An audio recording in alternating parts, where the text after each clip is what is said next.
de variar. A convocação dele permite uma série Eu acho que a grande diferença de tática, criações aí, em termos de proposta do jogo de hoje para o jogo de terça-feira, é a altura que o meio-campo vai jogar. Hoje, os 3 homens de meio estavam muito mais próximos da linha defensiva do que da linha ofensiva. Mas aí dá Contra o aquela Equador, organização que a gente vê também na defesa da sem seleção. dúvida, porque hoje era um jogo mais de reação do que de comandar o jogo mesmo. É que o Brasil não conseguiu contra-atacar. Foi um jogo muito ruim do Brasil com bola. A linha defensiva também tem que subir junto, né? Quer dizer, não dá para... Então, contra o Paraguai, a tendência é que o Brasil se instale mais no campo de ataque. E o que eu acho fundamental para o jogo melhorar é que os 3 homens de meio, quaisquer que sejam os escolhidos, estejam próximos dos homens de frente. Porque hoje ficou uma distância muito grande e o jogo com bola não aconteceu. Essa coisa que o Calçade falou do Danilo, eu acho até que é possível que para a Copa do Mundo, claro que ainda está longe, entre aspas, da Copa, mas... Tá longe, mais perto. Ele pode levar o Danilo como uma alternativa de lateral direito, sim, ainda que ele jogue primordialmente na zaga para o Ancelotti. Pode ser. Agora, o fato dele ter levado 2 laterais direitos não indica a não utilização do Danilo como lateral direito. Eu acho que indica talvez ele dizer, quero ver. Eu quero ver esses 2 aqui. Vocês estão falando do Wesley? Beleza. Especialmente o Wesley, Eu quero ver o Wesley aqui, o Wanderson já conheço melhor e vou testar. E aí ele tem os 2 ali para trabalhar alguns dias, para depois, de repente, tomar uma decisão lá mais próxima e dizer, beleza, o meu lateral ofensivo vai ser o Wesley, ou vai ser o Vanderlan. Mas o Danilo hoje deu segurança para ele cortar o Wesley, por exemplo. Eu tenho o Danilo, então, posso cortar.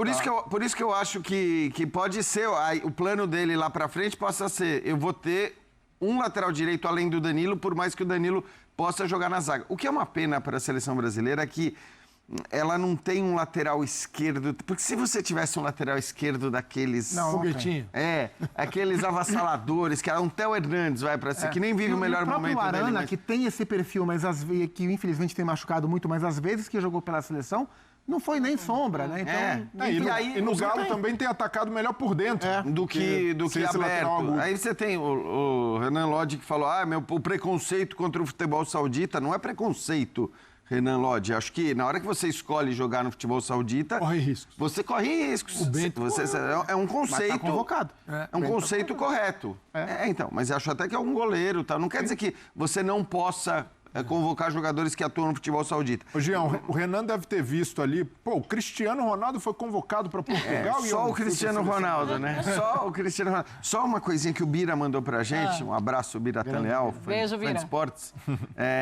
Ele falou, acho que é bem lembrado, ele falou, talvez o único momento em que o técnico da seleção tenha sido o maior nome da seleção brasileira foi o Falcão, na década de 90, quando ele só podia convocar jogador que atuava no Brasil. E, de fato, ali havia uma expectativa muito grande, porque o Falcão vira técnico da seleção, porque ele era comentarista na Globo, então ele tinha toda aquela visibilidade, era uma unanimidade, assume a seleção brasileira com alta expectativa e a sua seleção, naquele momento, só tinha jogadores que atuavam no Brasil. Então, realmente, talvez ali o Falcão fosse o maior nome da seleção, mas acho que nada se compara com o que a gente viu hoje. Cara, coisa dos câmeras lá na hora que ele entrou em campo. Nenhuma dúvida, assim. E, inclusive, em relação à imprensa mesmo. A Vitória e o Pedro falavam ontem no Sport Center que, assim, ficou uma fila. Não deu para colocar todas as pessoas dentro, todos os jornalistas que gostariam, do Equador, que gostariam de falar com o Ancelotti, eles ficaram do lado de fora. Vai ver o que agora contra o Paraguai. Vai ser um absurdo aqui, em cima. Não tem o que fazer. O Vini Júnior, nesse jogo, ele foi melhor do Vini Júnior da seleção brasileira que estávamos vendo com o Dorival? Ou muito parecido? Ia forçar a barra, eu acho. E assim, como o Jean falou, tentou ali no 1 contra 1, até no primeiro tempo, levando vantagem em uma ou outra jogada, mas sem conseguir progressão, né? Passava de um, já tinha cobertura chegando, mas do Vini... é muito injusto também colocar toda essa carga nele. O cara veste a camisa da seleção e sente. Ele pode sentir pela cobrança, pelas comparações, mas eu não acredito que a ponto de esquecer de jogar futebol. E é isso, ele continua tentando. Só que as condições são muito diferentes do Real Madrid. Então, no Real Madrid, a circulação de bola, aí, pelo menos havia, né? Porque nessa temporada também não funcionou. Mas havia ali movimentos coordenados de contra-ataque que davam para ele a condição de 1 contra 1 de fato, de não ter cobertura. Então, hoje, por exemplo, hora nenhuma, o Vinícius Júnior pegou só passar de um e chegar no gol. Não houve, porque havia essa distância do meio campo, o Richarlison ficou muito preso na marcação, o Estevão também não tinha essa liberdade para, às vezes, se associar e mudar completamente de lado para se aproximar do Vini. Então, aos poucos, o Ancelotti vai perceber isso e vai tentar criar esses mecanismos para ajudar o Vini. Agora, só botar na conta dele, olha, o Vini não joga bem na seleção porque é no Real Madrid que ele tem a magia. Quem joga bem? Exato. Se a gente fizer uma análise justa, e hoje a defesa se salvou, mas até em alguns momentos, o Marquinhos, campeão no PSG como capitão, foi questionado na seleção e com justiça também, porque não estava bem. Hoje o Alisson sai mal do gol, mas fora isso não teve problema num lance de cruzamento, mas também já foi questionado. Então o problema da seleção é de fato coletivo e de ter um treinador que consiga favorecer seus jogadores. E acredito que com um pouco mais de tempo, a tendência é que o Vini passe a ser priorizado na visão do Ancelotti de gerar mais situações como ele tinha no Real Madrid, principalmente na temporada passada de 1 contra 1. Não acho que ele tenha feito um grande jogo. Na comparação direta com o que ele vinha jogando, eu acho que foi um pouco melhor. E acho que ele foi o melhor atacante do Brasil, o que não quer dizer que ele tenha feito um bom jogo. Mas 6,5. Dentre as atuações ruins dos homens de frente do Brasil, ele foi o que teve a atuação menos pior nesse sentido. E se a gente peneirar nessas eliminatórias, a eliminatória do Brasil é qualquer coisa, né? Porque é um desempenho... Nossa, é paupérrimo. É muito pobre, Se a gente pegar... São 15 jogos da seleção brasileira. São 2 ou 3 jogos que o time jogou bem e ainda assim contra adversários mais frágeis. O primeiro contra a Bolívia, que a gente citou aqui. A goleada contra o Peru. Mas ainda assim... Os bons jogos foram graças ao... Não, mas se a gente pegar jogos contra Uruguai, contra Equador, contra Colômbia, contra a Argentina... O Brasil não jogou bem em nenhum deles. Contra adversários de alto nível, nenhum. A exigência tem que ser essa. A exigência ela tem que ser coletiva. Eu acho que não faz sentido, não cabe se exigir do Vinícius Júnior o que se exigiu ou se exigia do Neymar. Porque eles não são jogadores, para mim, compatíveis do ponto de vista da qualidade, do potencial. Obviamente, do Vinícius e não o Neymar, porque a gente parece diferentes. Então, acho que assim, quando você tinha aquela ideia de que o Neymar tem que ser o cara que vai desequilibrar, que vai fazer o Brasil ganhar uma Copa do Mundo, assim, primeiro, são pouquíssimas as seleções que tiveram ou têm a possibilidade de olhar para um jogador e fazer isso, e dizer isso. Mas mesmo nessas seleções, o trabalho não é em torno de um jogador. Ok, a Argentina foi campeã do mundo fazendo isso. Em torno do Messi. Mas era o Messi, só o Messi. E não dá para comparar o Messi com absolutamente ninguém. Portugal fez isso com o Cristiano Ronaldo, o único cara que conseguiu, por incrível que pareça, rivalizar com o Messi durante toda a carreira dele. E aí esquece, esses caras estão lá em cima. Esse negócio de querer pôr outros jogadores junto a Messi e Cristiano Ronaldo dos últimos 20 anos, você não vai colocar. Você pode dizer que o potencial do Neymar seria um potencial para brigar com eles. Aí eu estou plenamente de acordo. Mas o potencial já foi. Quer dizer, agora o quanto a gente vai conseguir espremer, se vai conseguir espremer ou não, o Neymar é outra coisa. Agora, o Vinícius não é esse cara. O Vinícius é um baita jogador, um jogador de altíssimo nível, muito bom, como vários outros jogadores que a gente tem de alto nível no futebol mundial hoje. Assim, como? Um pouco a mais, um pouco a menos. Agora, não sei se o Yamal vai ser esse cara que vai conseguir rivalizar com os dois que eu citei, mas por enquanto não dá para... o Mbappé está acima, né, dos que a gente falou, mas assim, não dá para querer que o Vinícius resolva toda a parada da seleção brasileira. É natural também que a gente olhe para a seleção brasileira, busque um protagonista, porque isso é cultural da seleção brasileira, e quem é que a gente vê? É o Vinícius Júnior, o cara que foi no Real Madrid, Champions e tal. Mas essa cultura não é positiva, eu acho, Marcela. Não, quando você não tem um Cristiano Ronaldo, um Neymar, não tem mais e nem o Messi. Hoje, fazendo Espanha e França, Dembélé e Doué vieram arrebentando e arrebentaram a final da Liga dos Campeões. Só que hoje na seleção eram caras totalmente diferentes. O Dembélé naquela função pelo centro do Luiz Henrique não era, tinha o Mbappé ali, ele vai jogar do lado. E no caso, só para traçar um paralelo, o Didier Deschamps botou 4 atacantes no time. O que não quer dizer que seja uma saída, porque a equipe ficou desequilibrada, em função do meio de campo da Espanha ter mais gente. Criou muito, né? Mas criou. Até criou mais bastante. do que a Espanha. Só que quando a Espanha foi, Era um perigo. 1, 2, 3, 4, 5, até a Espanha falar, ganhamos o jogo. Aí começou a tomar 2, 3, 4. Mas, para dizer o quê? Você veja que o comportamento, você não consegue... nem sempre você traz do time e põe na seleção, ou da seleção leva para a equipe. Sim, essa transferência, nem sempre. Tem um cara que conseguiu fazer isso aos 52 minutos do segundo tempo da carreira dele, que foi o Messi. Sim. Ele não conseguia transportar o Barcelona para a seleção da Argentina. Verdade. Ele passou uma Copa, passou outra, Desistiu. Copa América. Desistiu, desistiu, se aposentou, voltou. Então você fala assim, tá faltando o craque. A Argentina tinha e não conseguia. Até o dia que deu certo. Conseguiu, assim... Ganhando porque... do Brasil numa Copa América. E conseguiu porque, assim, a seleção toda, e aí, assim... Se voltou para ele. Se voltou para ele. Mas estou falando de todo mundo. Eu estou falando de técnico, de jogadores, goleiro, de companheiros. Todo mundo falou, não, beleza. E uma a gente geração... precisa desse cara para ganhar a Copa do Mundo. E aí, assim, só que o Messi justificava Exatamente. que você fizesse isso.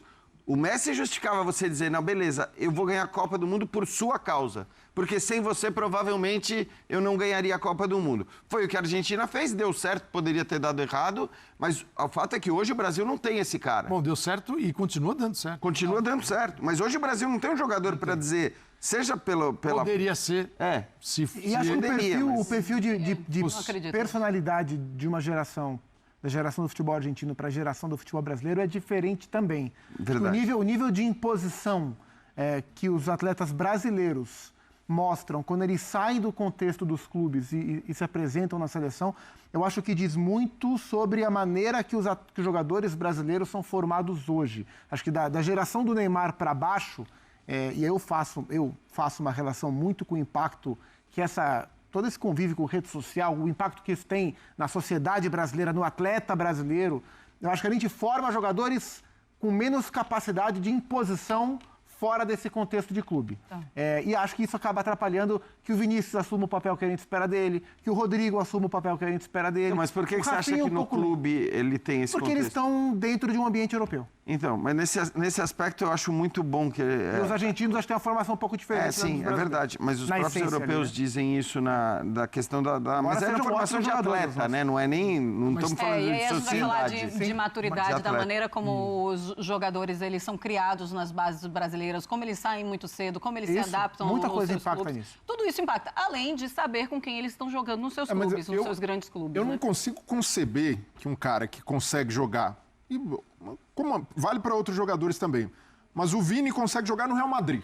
Se tem pressão num clube, é o Real Madrid. Mas eu acho que não é pressão, mas olha quem está do lado dele. É um ambiente mais controlado, né? Então, mas para mim é muito menos... E se não for ele, vai ser o Mbappé. Se não for o Mbappé, vai ser o Bellingham. Aqui ele vem para cá e tem que ser ele. Então, mas nesse aspecto, aspecto, o tamanho do técnico, termos um técnico desse tamanho agora ajuda muito. Lógico. Porque eu repito e sempre vou falar isso, e eu gosto muito do Tite, mas o Tite não exerce... Quando ele tinha este tamanho, que não era o tamanho do Ancelotti, evidentemente, mas quando ele tinha esse tamanho na seleção brasileira, em relação ao principal craque da seleção brasileira, ele não impôs isso. Ele permitiu que as coisas fossem tocadas do jeito que sempre era. A gente ainda não viu o Ancelotti em relação ao Neymar, né? Porque o Neymar não está à disposição. Mas será que o Ancelotti também, mesmo com esse tamanho todo, conseguiria ou seria uma opção dele? Ah, não. Aqui a banda toca diferente e vou seguir assim? Acho que sim. Porque... Não, eu quero acreditar que sim.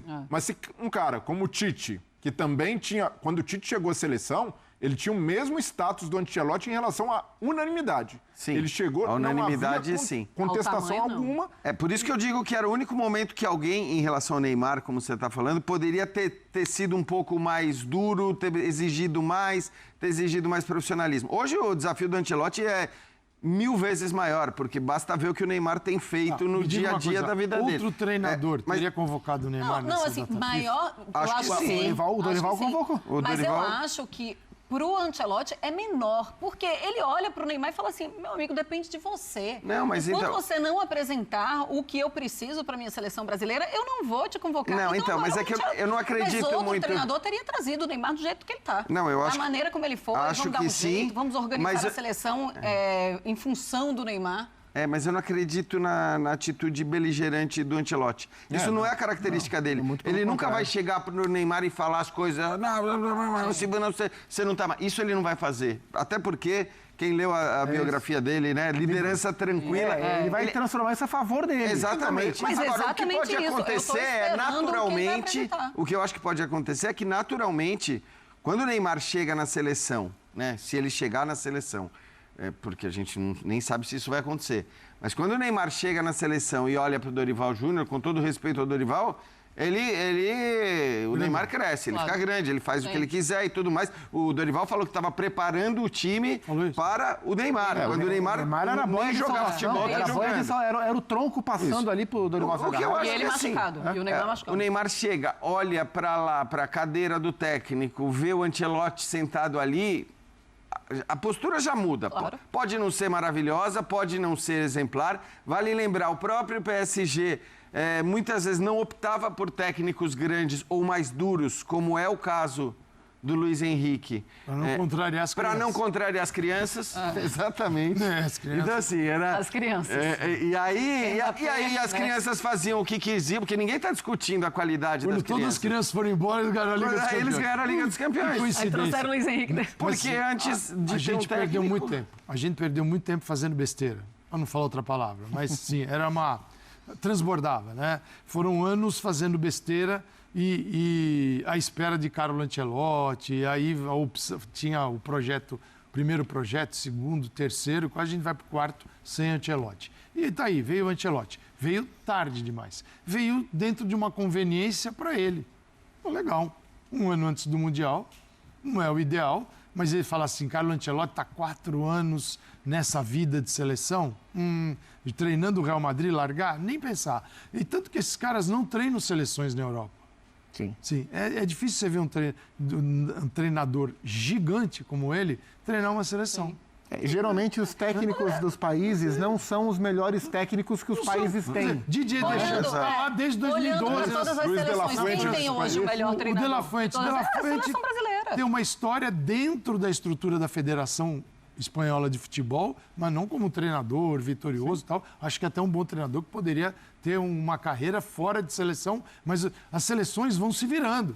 Pegando nomes, caras estão afim de dar uma parada. A Itália, quando pegou o Spalletti, foi um movimento, assim, o cara que foi bem campeão aqui atrás. Mas o normal é as seleções não terem os seus melhores técnicos trabalhando lá. Porque esses caras estão girando na roda, Liga dos Campeões. Mesmo a Itália, quando pega o campeão, mas não pega o mais renomado. Tem vários outros mais renomados. E não vão pagar para eles o salário de um treinador de clube. O mercado principal não é o mercado de seleções. Assim, a gente faz isso. E o Ancelotti faz esse movimento agora porque é um movimento meio que final de carreira dele. Se ele estivesse no auge da idade, da vida útil dele como técnico, ele não pegaria uma seleção. Bom, mas hoje a seleção brasileira tem o melhor técnico de todas as seleções. Vocês veem algum treinador melhor do que o Ancelotti? Na teoria não, mas na prática... teoria não. Na prática é outra coisa, porque ele tem pouco tempo de trabalho. Aí eu te pergunto, jogo, 2 treinos. O que é o melhor treinador? É o maior treinador. O maior. É o maior treinador. É o De La Fuente, que está na Espanha já há algum tempo, ganhou a Eurocopa, ou o Ancelotti chegou para um trabalho de um ano? O Scaloni, o trabalho do Scaloni. Ninguém brigou para ele como treinador, mas está lá.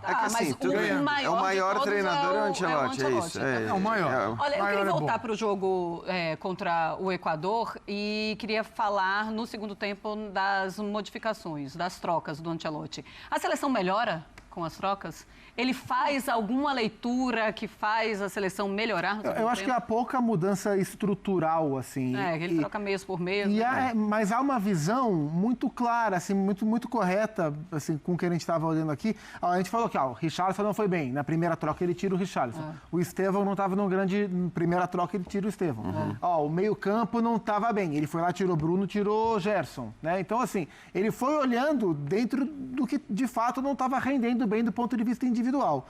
Acho que a seleção melhorou um pouquinho, mas não foi nada que tenha mudado o patamar de atuação. E Foram agora trocas previsíveis ali, né? A seleção termina o segundo tempo com uma finalização só. Então produziu muito pouco. E não dá também para colocar no colo do Matheus Cunha, que entra fazendo a referência. No Wolverhampton tem jogado em outra posição. No Gabriel Martinelli, que está voltando agora também para o time. Não é pela direita onde ele joga no seu melhor lado, né? O Martinelli joga na esquerda. Só sofreu correndo atrás de atacante. No Brasil não jogou. Não, então é difícil analisar também, porque é isso. Do outro lado, pega um Equador, que por mais que não tenha o talento da seleção brasileira... É um bom time. E olha que Moisés Caicedo, jogadores ali, o Pátio acabou de ser campeão pelo PSG, mas bola por bola, principalmente os jogadores de frente, o Brasil tem mais talento. Mas o estágio do trabalho do BKSS é o outro. O cara conhece o time, o cara perde o Ener Valencia, mas sabe ali qual é a reposição exata. O Ancelotti está tateando, e mesmo um técnico com a experiência dele, com o tamanho que ele tem, também precisa conhecer jogador, precisa ver como o cara reage em campo, precisa saber, em relação ao Estevão, por exemplo, como ele consegue tirar também. É natural um jogador de 18 anos, fazendo a primeira partida como titular da seleção brasileira, que sinta ali, que se intimide em algum momento. Então, não dá para... Eu sei que a expectativa, e é isso, não dá para dizer que não foi frustrante. Mas, por outro lado, não dá para cobrar nem mesmo do Ancelotti que faça milagre num jogo, que a seleção se transforme e que isso seja uma coisa perene. Então, é um trabalho que, por mais que seja de tiro curto, pensando na Copa do ano que vem, com poucos jogos ainda de eliminatórias, é complexo, e ainda mais se a gente comparar com o estágio de outras seleções sul-americanas. Eu resumiria assim, ele fez as alterações, olhando para o rendimento dos jogadores e para o que estava acontecendo no jogo, ele fez as alterações corretas e elas não deram muito resultado. É isso, para mim é resumo. Olhando para o jogo, eu penso que a organização, os jogadores concentrados é o que mais me chamou a atenção. Parecia que eles não queriam errar em absolutamente nada, porque o Carlo Ancelotti estava chegando e eles queriam mostrar ali o bom futebol. Não conseguem fazer isso. Eu acho que até a atenção também dessa estreia de ter o Carlo Ancelotti. Tem um momento em que o Estevão erra um passe ali na frente dele e aí ele olha assim para o Ancelotti, não, calma, tenta dar uma tranquilizada.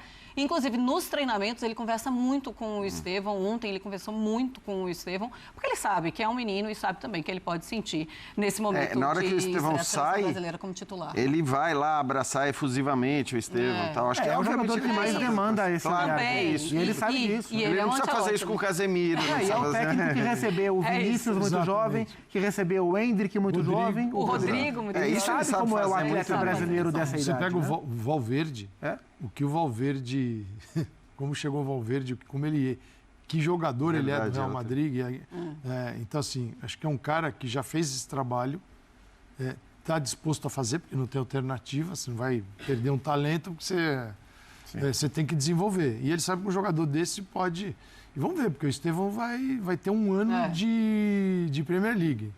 Como é que vai ser esse ano? Vai ser um ano ativo, que vai crescer? Vai ser um ano que vai passar no banco? Seleção, né? Porque ele faz muito isso com vários jovens, ele fez os caras evoluírem absurdamente, mas trabalhando todos os dias com esses jogadores. Na seleção é diferente. Eu vou dizer uma coisa, eu vou passar o pano pro Ancelotti, mas os jogadores, eles me decepcionaram, não sei, a tensão ali deles e o que eles não conseguem demonstrar nesse jogo me deixou um pouco decepcionada. Vamos fazer o seguinte, intervalo aqui no nosso Linha de Passe, daqui a pouco voltamos, vamos mostrar em entrevista depois do jogo do Carlo Ancelotti e Pedro Ivo Almeida também estará ao vivo, porque ele está lá no Equador e a gente conversa com eles, tá?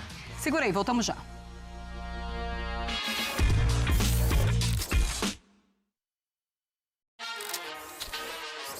Linha de Passe oferecimento. Superbet. Ganhe giros e aposta grátis toda semana. Vai irrigar, melhor ser Valley. Eu não chegaria onde eu cheguei se não fosse a confiança. 9 peneiras e 9 nãos. Até que o São Paulo apostou em mim. Mas foi graças à confiança de um mestre que eu mudei de posição. Veio a seleção e o único a jogar 3 finais de Copas consecutivas. Eu sou o Cafu e agora eu também jogo no time da Superbet. Confia que aqui é super. Na Superbet, você ganha giros e aposta grátis toda semana. Seja super. No campo, quando a chuva não vem, o coração para. Mas as noites sem dormir despertam ainda mais a minha fé. Quando a chuva não vem, o estômago embrulha. Mas eu preciso ser a rocha que mantém a casa de pé. De vez em quando, a natureza precisa de uma ajudinha. Há mais de 70 anos, a Vale segue ajudando produtores de todo o planeta a produzirem mais com menos. Vai irrigar, é melhor ser Vale. Chegaram os brinquedos de Tom e Jerry no Mac Lanche Feliz para curtir em família. Ela é muito sufocante, sabe? Fica toda hora em cima de mim. Eu não sou mais uma criança, você me entende? Vai ter que trocar. De mãe? Não. De amortecedor. Quando seu mecânico usa a Acebelco, a confiança vai além.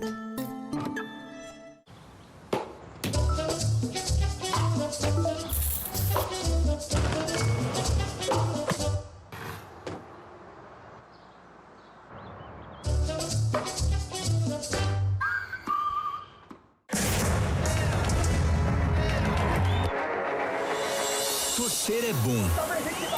No radinho do carro, no sofá de casa e com os amigos do bar. Torcer com vaga garantida na final da Comebol Libertadores é bom de Mafre. Faça o seguro auto, vida ou residencial. Contate um corretor de confiança. Acesse torcida.mafre.com.br e participe. Torcida Mafre. Jogar junto é bom de Mafre. Estamos de volta com o Linha de Passe. Vamos ouvir, então, o Carlo Ancelotti, depois da partida. Fala, mister. Bueno, creo que ha sido a nivel defensivo un muy buen partido. Creo que el equipo ha tenido una buena actitud, orden, han tenido a veces buena presión ofensiva. Creo que atrás lo hemos hecho muy bien, no hemos concedido oportunidades prácticamente. Esto es lo bueno que hemos hecho. Después, en la otra parte, que se podía ser mejor, con balón, con un juego un poco más fluido, pero creo que al final un empate bueno, con un buen partido, salimos satisfechos, con confianza para el próximo. Você esperava que o Brasil tivesse mais oportunidades de gols nesse primeiro momento, pelo pouco tempo que você conseguiu trabalhar? Creo que las condiciones del césped eran un poco complicadas para jugar un juego más combinado más atrás, era más complicado controlar el balón. Creo que hemos tenido dos muy buenas oportunidades con Vini, con Casemiro en la segunda parte. Sí, se podía ser mejor enfrente, pero hay que tener en cuenta también la fuerza del rival, porque Ecuador ha jugado un muy buen partido como nosotros.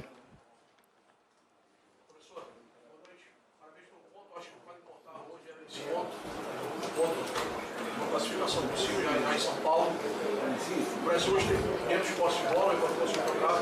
O senhor fez uma troca do Martinelli pelo lado direito.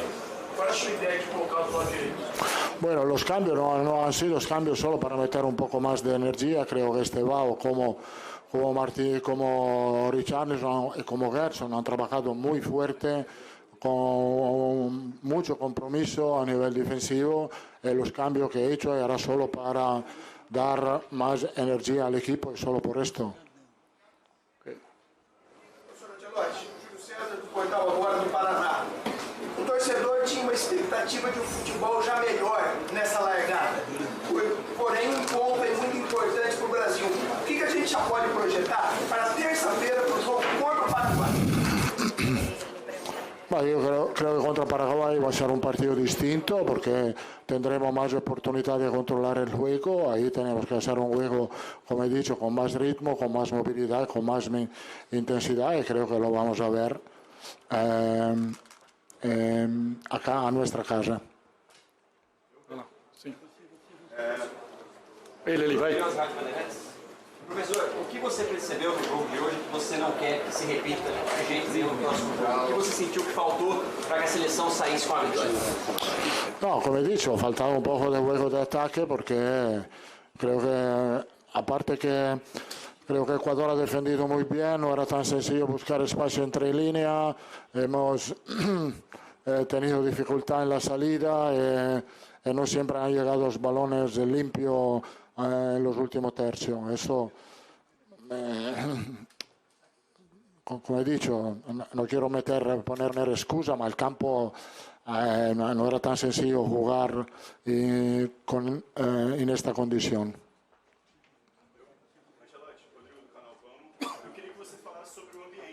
Está aqui na América do Sul, é bem diferente da Europa em vários sentidos, desde o campo até o estádio, até os torcedores.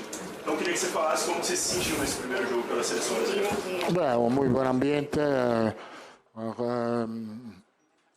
hemos recibido una buena recepción aquí, creo que ha sido un ambiente fantástico, obviamente la afición empujaba a su equipo, todo ha salido bien, un partido correcto, buen arbitraje, entonces creo que salimos de aquí, como he dicho, con confianza, con un buen punto a ganar el próximo partido.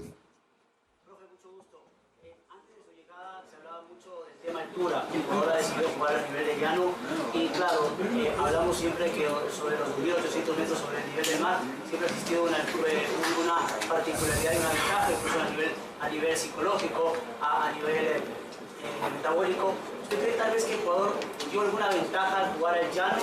¿Cuál es su punto de vista? Bueno, esto no lo sé, tenemos que tener en cuenta muchas cosas, también el viaje, esto creo es un poco más distinto. Los viajes aquí son muy largos, esto te penaliza un poco. Creo que a nivel físico los dos equipos lo han hecho muy bien. Si teníamos que jugar en altura, no sé qué podía pasar. No sé de verdad qué podía pasar. Podía ser bueno, podía no ser bueno. Creo que en altura jugaban los dos equipos, no solo nosotros.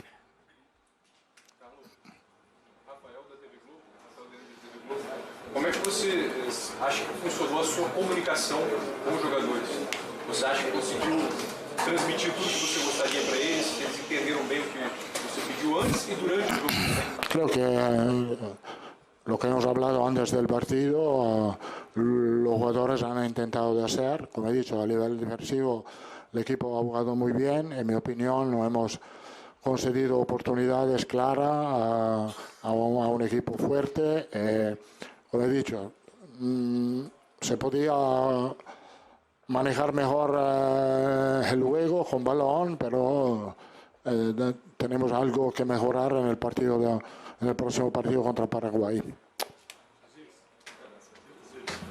Carlos, boa noite. Boa noite. Cumprimentos pela sua estreia. Como toda a vida que a gente sempre tem a primeira vez na vida. E a primeira vez sua hoje comandando um selecionado de modo especial, um pentacampeão. Qual foi o seu que o senhor realmente sentiu no jogo antes do grande? Sí. O coração de Mariano Durão bateu muito forte? Bueno, la emoción, sí, partido especial, de verdad. Esto es mi primer partido como seleccionador, teniendo en cuenta que he hecho con el banquillo más de 1.800 partidos, ha sido algo especial. Creo que puedo hacer una evaluación de este primer periodo aquí. Me ha encantado la recepción que he recibido aquí, me ha encantado trabajar con la CBF. Creo que para mí es un regalo estar aquí.